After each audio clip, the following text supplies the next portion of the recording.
아브라함이라는 이름이 처음 등장하는 것은 창세기 12장입니다. 창세기 12장에서 처음 하나님께서는 아브라함을 부르시고는 그에게 가나안 땅에 복을 주시겠다고 약속을 하셨습니다.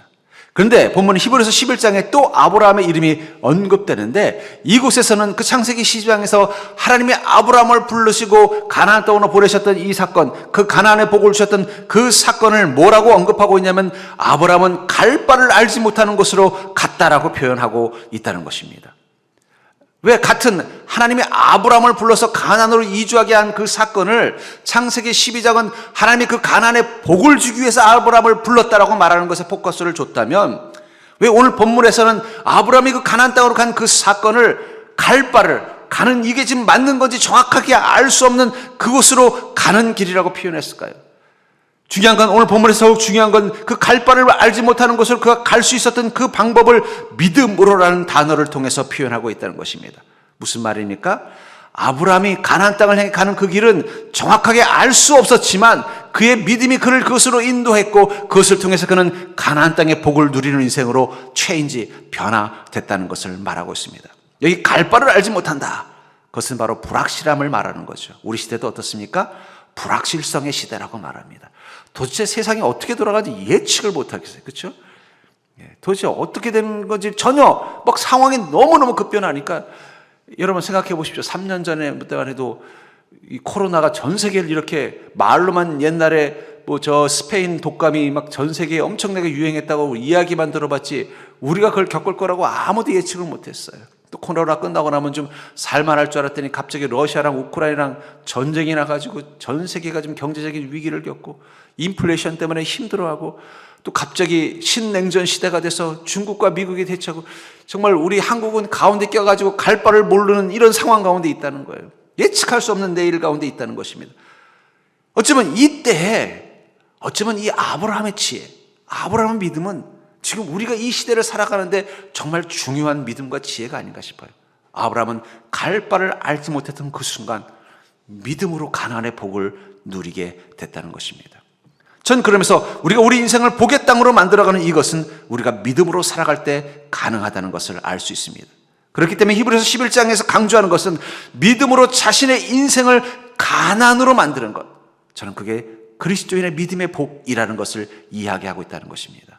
실제로 히브리서 11장에 나오는 믿음의 위인들은 자기 인생의 문제와 갈 바를 알 수 없는 그 모든 상황 가운데서 믿음으로 그 문제를 가나안의 복으로 바꿈을 통해서 하나님의 복을 누린 인생으로 변화될 수 있었다면, 우리도 마찬가지일 것입니다. 동일한 믿음, 동일한 하나님, 동일한 약속을 가지고 갈 바를 알 수 없는 우리 인생을 향해 살아가야 되는 우리도 마찬가지로 믿음으로 나아가야만, 우리는 아브라함이 그 갈 바를 알 수 없다는 상황 가운데 가나안의 복을 누리게 되었던 것처럼 하나님의 복을 우리 삶 가운데서 경험하게 될 줄 믿습니다. 그렇다면 우리가 가나안의 복을 우리도 누리는 인생이 되기 위해서 믿음을 가지고 세상을 산다는 것은 구체적으로 무엇일까요?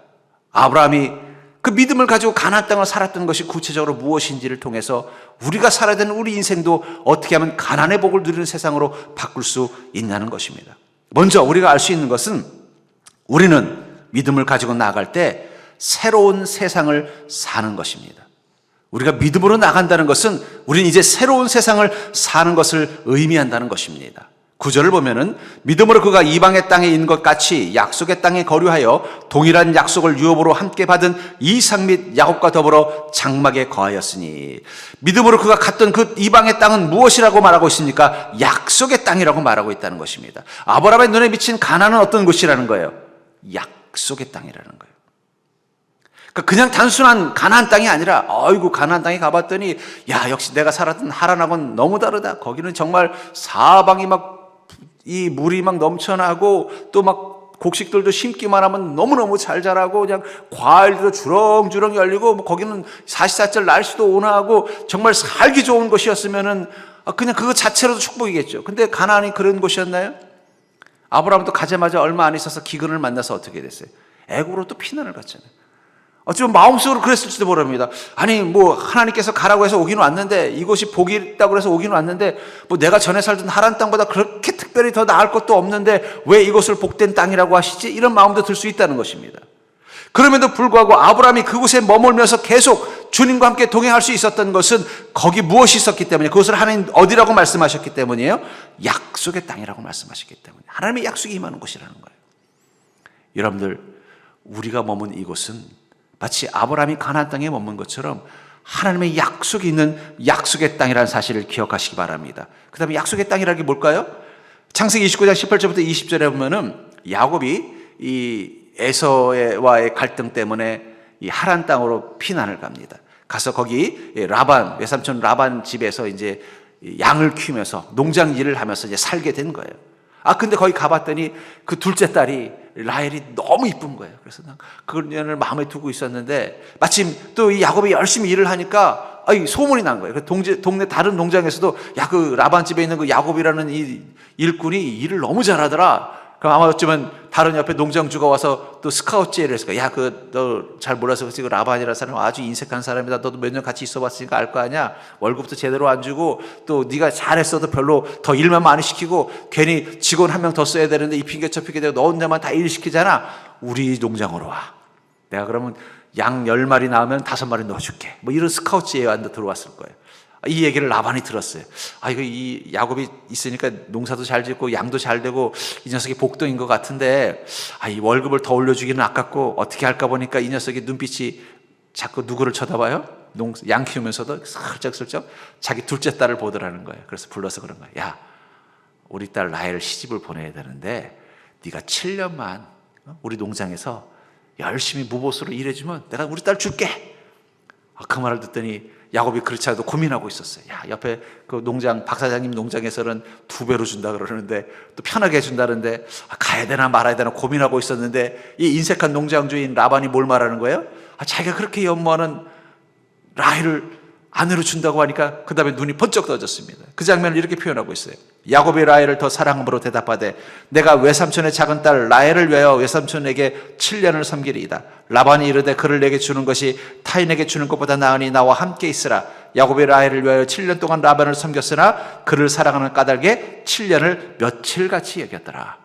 그 전까지는 이 농장에서 일하면서 화가 났어요. 아니, 내가 이렇게 열심히 일하는데도, 밤새도록 일을 하는데도 별로 먹을 거라도 시원찮고 월급도 줄 생각도 안 하고, 이거 친척지간이라고 너무하는 거 아니야? 막 이런 서운함도 있고, 다른 농장에서 이 정도 일하려면 농부를 2명, 3명 써야 되는데 여기는 나 혼자만 가지고 죽으라고 일을 하니까 화가 나서 이걸 옮겨야 되나 말아야 되나, 아침에 일어날 때마다 아이고 내가 오늘 때려치고 옆에 농장 사장님이, 박 사장님이 오라는데 그걸로 갈까 말까 고민하고 있었는데 갑자기 라헬을 준다고 하니까 그다음부터 어떤 마음이 드는 거예요? 아침에 출근하는 게 신이 나는 거예요. 왜 바뀌었어요? 거기 무엇이 임했기 때문이에요? 약속이 임했기 때문이라는 거예요. 여러분들, 가나안 땅은 어디 있을까요? 주님은 가나안 땅을 어디 둔 게 아니라 하나님의 약속이 임하는 곳이 가나안 땅이라고 말씀하셨어요. 여러분 지금 살고 있는 그 땅이 하나님의 약속이 있으면, 마치 이 라반 집에서 농장 일을 하던 이 야곱이 약속을 받는 순간 그곳에서 7년 동안 일하는 게 하나도 힘들지 않고 하나도 어렵지 않고 하루하루가 빨리 하루 지나가기만 기대하는 마음으로 열심으로 기쁨을 다해서 어떻게 해요? 내가 사랑하는 그녀를 내 아내로 맞이할 그날을 위해서 최선을 다한 것이 하나도 힘들지 않은 것처럼, 주님의 약속이 임하면요, 우리 인생이 힘들지 않아요.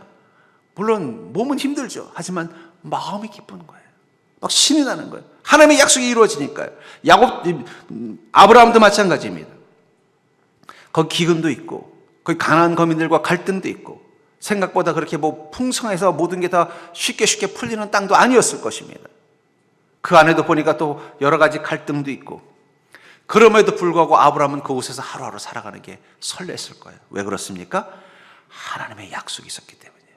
이 땅을 너에게, 너의 자손들에게, 하늘의 별과 같이 너의 자손을 주고 이 땅의 주인으로 삼아주겠다고 하신 그 약속이 있기 때문에 아브라함은 매일매일 그 가나안 땅에서 양을 키우기 위해서 고단한 삶을 살아도 그것이 고단하다고 느끼지 않고 기쁨과 설렘을 느끼는 새로운 세상을 살았다는 것입니다. 그러다가 그때 어떻게 살았다고 말하고 있어요? 믿음으로 살아갔다는 거예요. 여러분, 하나님의 약속은 우리 그리스도인에게 절대적인 소망입니다. 그 소망을 갖는 순간 내 인생이 바뀐다는 약속이기 때문입니다. 그리스도인의 인생은 하나님의 약속이 이루어지는 공간입니다. 여러분들이 사는 모든 것들은 하나님의 약속이 이루어지는 공간, 왜냐하면 하나님의 약속이 임했기 때문입니다. 그걸 바라보면은요, 이것은 힘든 땅이 아니라 주님의 축복이 이루어질 가나안으로 보인다는 거예요. 그렇기 때문에 믿음으로 산다는 것은요, 약속을 믿고 기대하며 사는 것입니다. 아브라함은 약속을 믿고 기대했기 때문에 가나안 땅의 삶이 행복했던 거예요. 야곱도 약속을 믿고 기대했기 때문에 하나안 땅이 행복했던 것입니다. 물론 하다 보면 또 때로는 지칠 때도 있죠. 아브라함도 그럴 때가 있었어요. 열심히 가나안 땅에 살면서 그래도 재산도 좀 모았더니 그가 아들같이 믿었던 롯이 어느 날 갑자기 자기를 피하기 시작하는 거예요. 너 왜 그러냐? 그랬더니 우리 삼촌 목자들이 자꾸 우리 목자들을 괴롭히고 그 삼촌 양들 키우느라고 우리 양들이 물도 못 먹고 지금 고생하고 있어요. 그러면서 불만스러워하는 거예요. 이러다가는 그렇지 않아도 늘 아들처럼 하나님이 자녀를 안 주면 내가 이 롯을 내 양자로 삼아서 내가 키워야겠다 이런 마음도 있었을 것입니다. 그런데 그 롯이 그런 불편한 마음이 있으니까 아이고 그래 그러면 우리 이참에 갈라서자. 네가 오른쪽으로 가면 난 왼쪽으로 가고 네가 동쪽으로 가면 내가 서쪽으로 갈게. 이 말은 뭐예요? 다른 말로 표현하면 우리 이제 안 보고 살자 이거예요. 싸우느니 서로 보지 말고 살자. 그랬더니 롯이 미안해요 삼촌 이럴 줄 알았더니 신나가지고 어디로 가야 잘 살아 그러면서 후다닥 가버리더라는 거예요. 그러니 아브라함 마음이 어떻겠어요? 얼마나 서운하고 여기 와서 그래도 그 조카 롯 의지하면서 그래도 이곳에 피 붙이라고는 롯이 있으니까 하면서 위로받았는데 그 조카마저도 자기를 버리고 떠나고 하나님께서 여기서 하늘의 별과 같이 자손을 준다더니 물론 좀 재물은 들었지만 이 정도는 하란에서도 열심히 살면 얻을 것 같은데 왜 나에게 이런 일을 하실까? 낙심이 되는 순간 하나님이 나타나셨습니다. 다 나타나셔서 또 이런 말씀을 하시는 거예요. 창세기 13장 14절부터 18절입니다. 롯이 아브라함을 떠난 후에 여호와께서 아브라함에게 이르시되 너는 눈을 들어 너 있는 곳에서 북쪽과 남쪽 그리고 동쪽과 서쪽을 바라보라.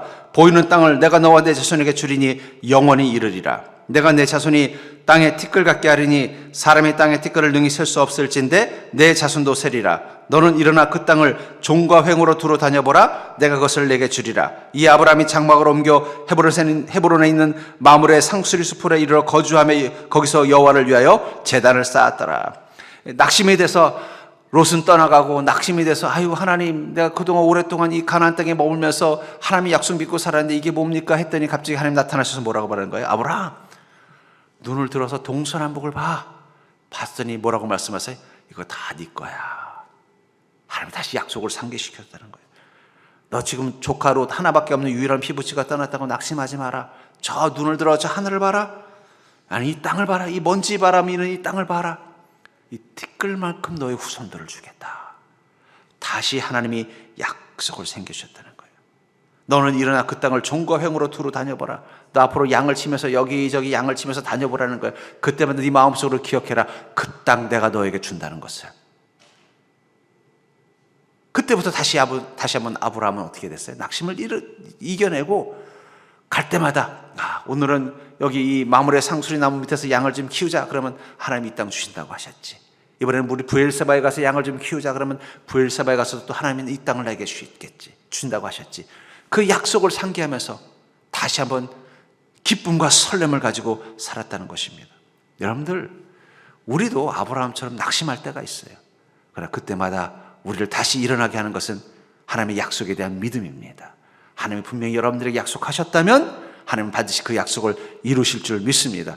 하나님이 약속 안 한 것은 안 이루어주시겠지만 약속했다면 반드시 이루어줄 것입니다. 혹시 약속했는데 아직 안 이루어주신 거 있잖아요? 그건 안 이루어주신 게 아니라 앞으로 이루어주실 것들을 말씀하시는 겁니다. 죽을 때까지 안 이루어주신다.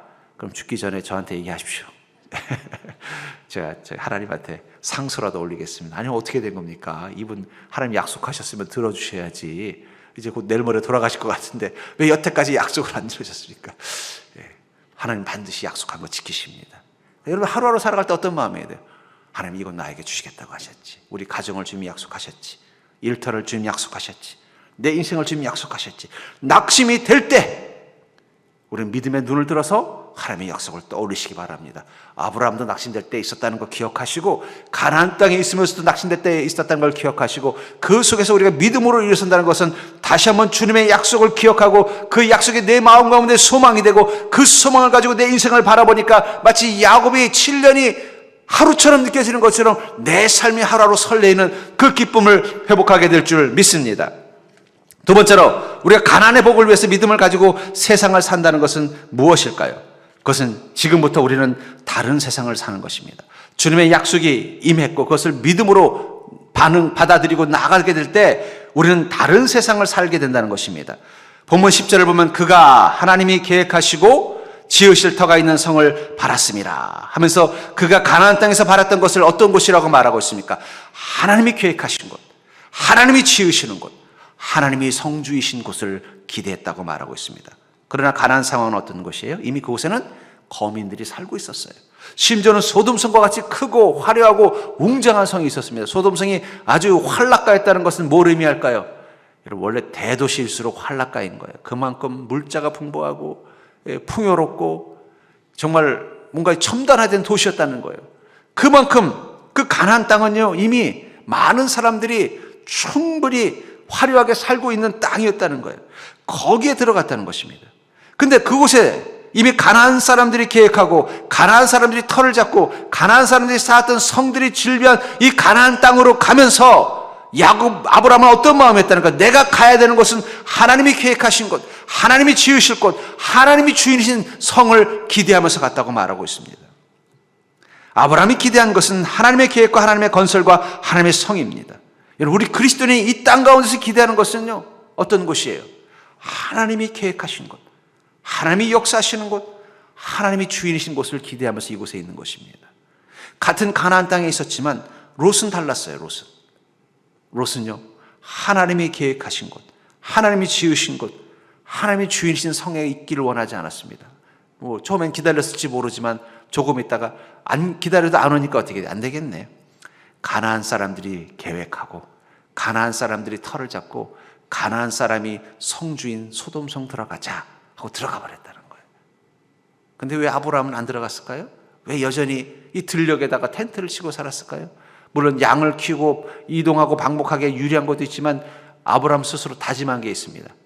내가 이 가나안 땅에 있는 이유는 하나님이 계획하신 것, 하나님이 터를 준비해 주신 것, 하나님이 주인인 성에 살기를 위해서 온 것이지 가나안 땅 사람들이 계획하고 가나안 땅 사람들이 건설하고 가나안 땅 사람들이 성주인 곳에 살려고 온 게 아니라는 거예요.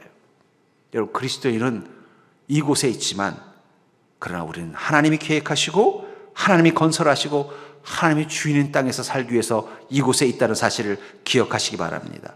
그래서 시편 23편 6절에 보면은 이 다윗이 자기 인생을 향해 이렇게 고백합니다. 내 평생에 선하심과 인자하심이 반드시 나를 따르리니 내가 여호와의 집에 영원히 살리로다.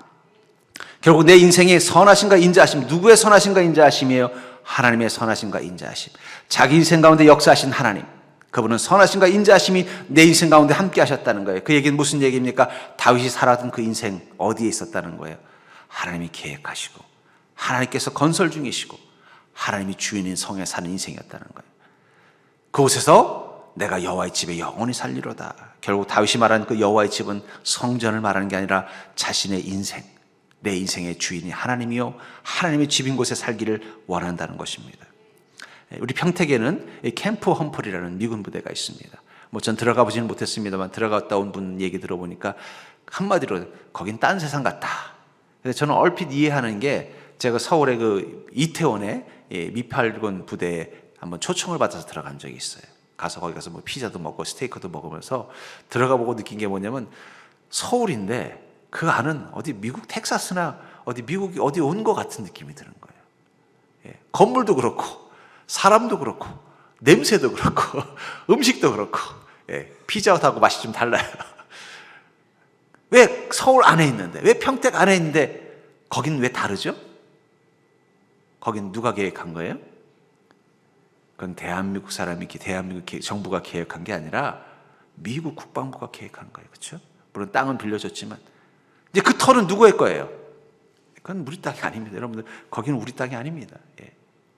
빌려줬기 때문에 그 빌려준 기간 동안은 그건 미국 군인들의 땅이라는 거예요. 그 성의 주인 그거라는 거예요. 그러니까 그 내용도 어떻게 돼요? 안에도 다른 거예요. 제가 그때 깨달았습니다. 우리가 이 땅 가운데 살지만 우리는 이 땅에서 하나님이 계획하시고 하나님께서 건설하시고 하나님이 주인이신 땅을 사는 것이구나. 그리스도인의 꿈은요, 인간의 세상을 사는 것이 아니라 하나님이 만드신 세상을 살기 위해서 이곳에 머무는 것입니다. 아브라함이 가나안 땅에 온 것은 소돔성이 살만하고 좋은 곳이어서 온 게 아니에요. 그곳에 하나님의 계획이 있고, 그리고 그곳에 하나님의 운행하심, 역사하심, 건설이 있고, 그리고 하나님이 만드신 하나님의 나라가 준비될 것을 믿기 때문에 온 것입니다. 전 그런 의미에서 믿음은 하나님이 지금도 내가 머무는 이곳에 하나님의 계획을 가지고 있고, 하나님께서 그것을 위해서 지금도 역사하고 계시며, 그렇게 해서 만들어진 내 인생은 하나님의 것이라는 것을 믿고 사는 것입니다.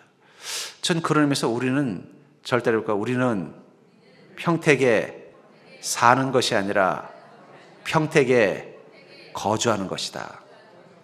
우리는 주둔하는 거예요. 아니, 주둔하는 거예요. 우리가 사는 시간들, 우리가 사는 모든 공간은 이 땅이 아니에요. 어디 평택도시공사, 경기도도시공사가 아니라 천국도시공사, 하나님의 계획을 위해서 우리를 이곳으로 부른 거예요. 여러분이 하루하루 살아가는 그 모든 시간은 하나님의 계획 가운데 있으며, 하나님 그곳에서 역사하고 계시며, 그것을 통해서 여러분들의 인생을 하나님의 집으로 만드는, 하나님의 나라로 만드는 그 계획 가운데 있는 다른 세상을 사는 것입니다.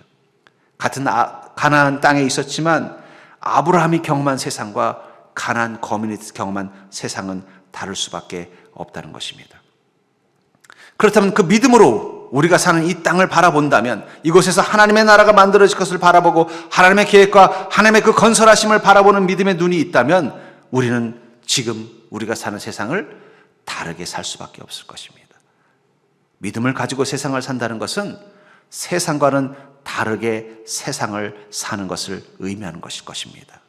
본문 8절을 보면은 믿음으로 아브라함은 부르심을 받았을 때 순종하여 장래 유업으로 받을 땅에 나아갈새 갈 바를 알지 못하고 나아갔으며, 믿음으로, 그가 믿음을 가지고 이 가나안 땅으로 간 그것을 믿음으로 순종해서 갔다는 거예요. 근데 알지 못했지만 나아갔다라고 말하고 있습니다. 분명히 그 믿음으로 살았다는 이 아브라함은 그 가나안 땅에 사는 다른 거민과는 다른 라이프 스타일로 살았을 것입니다. 가나안 거민들은 그 땅에서 맞는 우상과 죄를 따라서 사는 삶이었다면, 아브라함은요 철저히 믿음으로 하나님의 말씀 앞에 순종하면서 그렇게 사는 시간이었을 것입니다. 아브라함에게 가나안 땅에서 산다는 것은 믿음을 가지고 사는 것이 아니라 믿음의 방법으로 사는 것을 의미할 것입니다. 이 가나안 땅에 와보니까 가나안 거민들이 사는 생활 방식이 있을 거 아니에요. 그 속에서 아브라함은 어떻게 했을까요? 그 방식을 따라가지 않았을 거라는 거예요. 우상을 섬기고 죄를 행하던 그런 방식을 따라 사는 것이 아니라 믿음으로 하나님의 말씀 앞에 순종하면서 한 걸음 한 걸음 살아가는 인생이었다는 것입니다. 반대로 롯은 어땠습니까?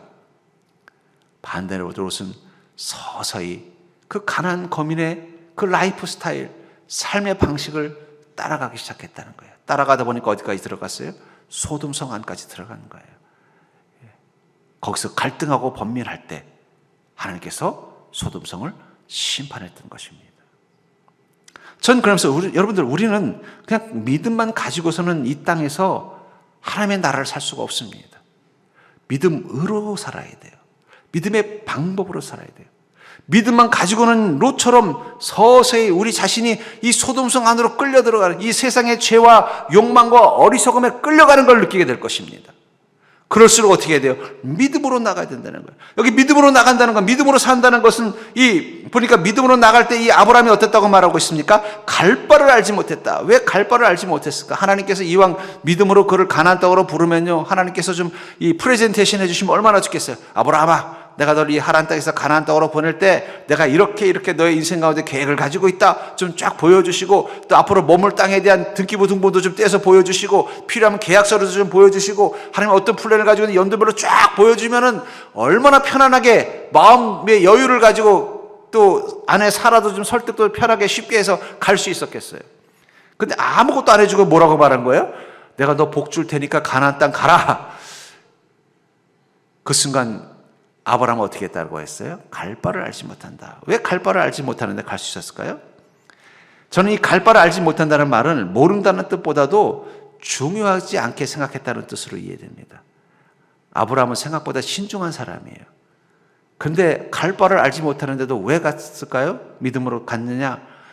그거 꼭 굳이 알 필요가 있을까? 하나님이 가라고 했으면 가면 되지. 하나님이 복을 주신다고 했으면 복을 준다는 걸 믿고 가면 되지. 뭘 그걸 알려고 애를 써? 라고 생각했던 것 같아요. 왜냐하면 믿음으로 살면 광야도 초원같이 바뀐다는 것을 알기 때문입니다. 여러분, 우리가 믿음을 가지고 있으면 믿음으로 살게 되어져 있어요. 믿음을 행동으로 보여주게 돼 있다는 거예요. 갈 바를 알 수 없는 곳으로 가라는 주님의 명령 앞에서도 하나님을 향한 믿음이 있었기 때문에 어떻게 한 것입니까? 아브라함은 순종하고 묻지 않고 따지지 않고 갔다는 것입니다. 여러분, 이 믿음은 우리 삶 속에서 정말 꼭 있어야 되는 부분도 있어요. 정말 내가 믿음이 있는지 없는지를 어떻게 아느냐? 그건 믿음으로 살아가는 모습을 보면 알 수 있다는 거예요. 정말 믿는지 안 믿는지. 뭐 예를 들면 여러분들 친구가 둘이 어릴 때부터 친구가 있는데 한 친구는 뭐 좀 이렇게 돈을 좀 함부로 헤프게 쓰고 빌리면 잘 갚지도 못하고 또 지금 상황도 별로 경제적으로 좋지도 못하고 또 여러 가지 좀 안 좋은 소문이 있는데 갑자기 그 친구가 전화를 하는 거야. 야, 너 한 1,000만 원 있냐? 나 1,000만 원만 좀 꿔줘. 한 달 후에 갚을게. 근데 어릴 때부터 몇 번 구멍가게에서 돈도 좀 빌려줬다가 떼인 적도 있고, 야, 너 그거 왜 안 줘? 그럼, 까먹었네? 이러면서 안 주는 녀석인 걸 내가 알고 있는데 갑자기 1,000만 원 꿔달라고 하니까 여러분 고민하겠어요? 안 하겠어요? 이걸 해줘야 되나 말아야 되나? 근데 또 그동안 우정도 있으니까 또 거절하기도 힘들고, 그러면 둘 중에 하나겠죠. 나 없다고 거짓말하든지, 아니면요, 거짓말을 못하겠으면, 야, 그거 너한테 빌려준데 그냥 못 빌려준다. 언제 갚을 거야? 차용증이라도 하나 써라. 뭐 여러 가지 할 거예요. 그렇죠? 근데 또 같은 어릴 때부터 친구인데 이 친구는 집안도 넉넉하고 또 약속한 거 꼭 지키는 성실한 친구에다가 또 요즘 사업도 잘 되고 뭐 잘 나가고 있는 거예요. 그래서 늘 보면서 야, 저 녀석은 이렇게 보기만 하는데 어느 날 전화하고, 야, 너 한 1억 있냐? 야, 너 돈 많은데 왜 1억 있냐 그래? 그래서 내가 지금 급하게 한 1억 정도를 뭐 계약을 하는데 필요한데 지금 내가 이 현찰을 쓸 수 있는 상황이 아니다. 야, 나 한 달만 빌려줘. 그럼 내가 이자 넉넉히 쳐서 줄게. 그 친구는 어릴 때부터 자기가 보기에도 신뢰가 가고 또 집안도 넉넉하고 또 지금 사업도 잘 되고 있다는 것도 알고 있고 뭐 충분히 믿음이 가면은요, 여러분 어떻게 하겠어요? 계좌번호 불러줘 그러지 않겠냐는 거예요. 왜 어떤 친구한테는 1,000만 원 꿔달라고 하는데도 야, 그거 나 없다고 거짓말을 해야 되나 고민을 하거나, 혹은 또 야, 너 차용증 쓰라고 말하거나 하고, 또 어떤 친구는 왜 1억 빌려달라고 했더니 단박에 계좌번호 불러달라고 했습니까? 무슨 차이예요? 믿음의 차이라는 거죠. 내가 믿는가 안 믿는가. 안 믿으니까 어떻게 돼? 이걸 어떻게 줘야 되나? 안 줄 수 있는 핑계가 뭔가 고민한다면, 믿으면요, 묻지 않는 거예요. 그래? 알았다. 그럼 계좌번호 불러. 이렇게 반응하게 되더라는 거예요. 정말 우리가 하나님을 믿는다면 하나님은요, 갈 바를 알지 못할 때 우리에게 명령하신다는 거예요. 하나님, 정말 저에게 약속을 하셨으면 뭐 좀 프레젠테이션을 좀 해주셔야죠. 좀 계획 구체적으로 뭘 어떻게 할 건지 좀 말씀도 좀 해주시고, 뭘 어떻게 할 건지 좀 사인도 좀 보여주시고, 좀 보증도 좀 해주셔야지. 왜 그런 말도 없이 뜬금없이 너는 이렇게 순종하라고 명령만 하시면 어떡합니까? 그럼 주님이 이렇게 물어보신다는 거예요. 넌 나를 믿니? 하나님 그걸 테스트하시는 것입니다. 아브라함은요, 하나님을 믿었습니다. 믿으니까 어떻게 돼요? 갈 바를 알지 못해도 순종하고 반응하더라는 거예요. 우리 시대는 지금 아주 요동치는 세상입니다. 뭐 신냉전 시대, 뭐 초연결 사회, 뭐 AI, 우린 들어도 뭔지도 잘 모르겠고, 그렇다고 해서 그 변화되는 세상에서 우리가 적응하기에도 우리 자신도 이미 몸과 마음이 이미 늙었고 지쳤고 이거 뭐 어떻게 할지 모르겠어요. 근데 우리는 갈등하지 않습니다. 세상이 요동쳐도 우리는 여전히 믿음으로 살면 되기 때문이에요.